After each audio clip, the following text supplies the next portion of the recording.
Well, hello, it's Wednesday, so it must be time for Willie Hat's Wednesday WIP. And it is Wednesday, and I've done it on time, so hurrah, hurrah. Anyway, you join me here on a rather miserable day in Chester. However, the frogs are in the pond producing frog spawn, so that's very exciting.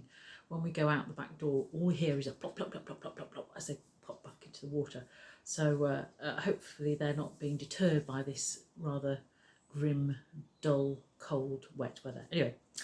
So that's the frogs in the garden. So what I've been doing this week? Well, this week I didn't have any lessons this week or last week, so I was preparing for my new course that starts tomorrow, which is the Granny Square course. So over 4 weeks we create lots of different granny squares to make a lovely blanket like that. So this is one I think I did the first time I did this was before COVID, and people really enjoy it. So I've done it again. This is the third time I've done it, but I'm always on the hunt for new ideas and zhuzhing things up. So I've been looking at adding a few more squares in, or different types of squares. So on the original one, we've got a standard granny square. We've got a circle to a square. We've got, where's that nice little flowery one? There's a one with a flower in the middle there. And we've got some with popcorn stitches. And where's the one with popcorn stitches? I quite like that. There was one with popcorn stitches and other ones as well, textured ones there. Can't remember the name of that one. That's a popcorn stitch there. So what I've done is have a look and see if there's anything else I can include in there. So I found this pattern. It was from a Janie Crow blanket, and I've adapted it. So there it is. There's the new square. So basically a standard granny square, but instead of just doing the standard row at the top, I've used the contrasting colour to do these raised trebles. So it's basically a double treble, so that's wrapping around the yarn twice and then going into the row below and crossing it. So you create this little cross, which I think is quite nice. So I shall do that and give them that to have a little go at. So I've been doing it. I've also been trying to do another one with bobbles, because I wasn't quite happy with the bobble one on here. It wasn't bobbly enough, but I've yet to find that one, but that's not for another couple of weeks, so there we go. So that was that. So lots of yarn and squares and things like that. The other thing to do with the granny squares is that you remember last week I had a big box of yarn arrived at my house, and I've been sorting it through for everybody. So I've been, each person will have 5 colours. So there you go. So that's Alison's. So I've been sorting that, and there's 14 people doing the course, so you can imagine there's quite a lot of yarn there. So that's rather good. So what else have we been doing? Well, on the 9th of March, I have a sock school workshop. So we'll be making a little mini sock, but I've been preparing for that. So we will be using, I shouldn't look away from the camera, shouldn't I, when I'm talking? I will be using double pointed needles for the class, and we'll be doing a little mini sock for a baby using fewer stitches on them for an adult, so they can get through all the techniques.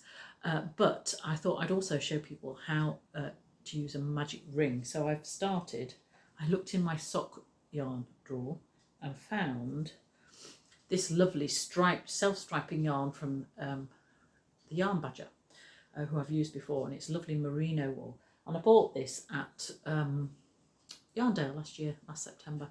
So there was 2 of these plus a contrasting mini. So I've started making just a simple vanilla sock. Vanilla sock is basically one with no texture or other pattern, but you use the different colours to create a wonderful, wonderful sock.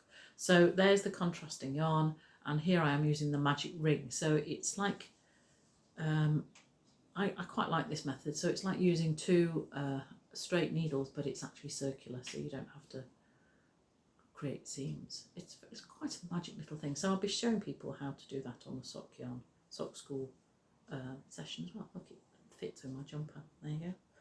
So yes, and my jumper, by the way, is made of tweed from the Dingle in Ireland, which I bought in 2004, I think it was. It's a lovely, nice aran knit.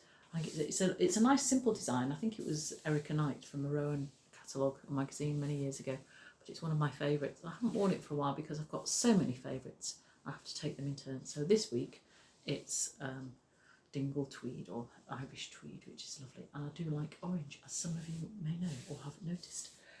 The other thing, where are I? 5 minutes and 12 seconds. My goodness, I'm rambling on.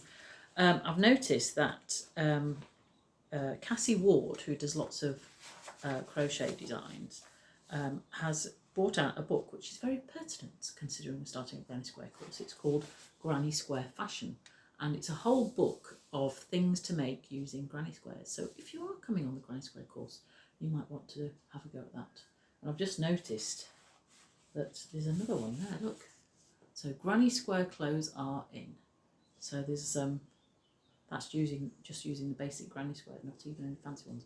But it's such a good way of using up yarn. You can use lots of different colours. Somebody asked me what's the best way to match your colours. Well, actually you can put most colours together, and you need to just experiment and move things around and things like that. So if you're looking for inspiration for granny squares, there we are. And on the front of Inside Crochet, there's another granny square thing. So obviously I'm on trend, which is amazing, doing a granny square workshop.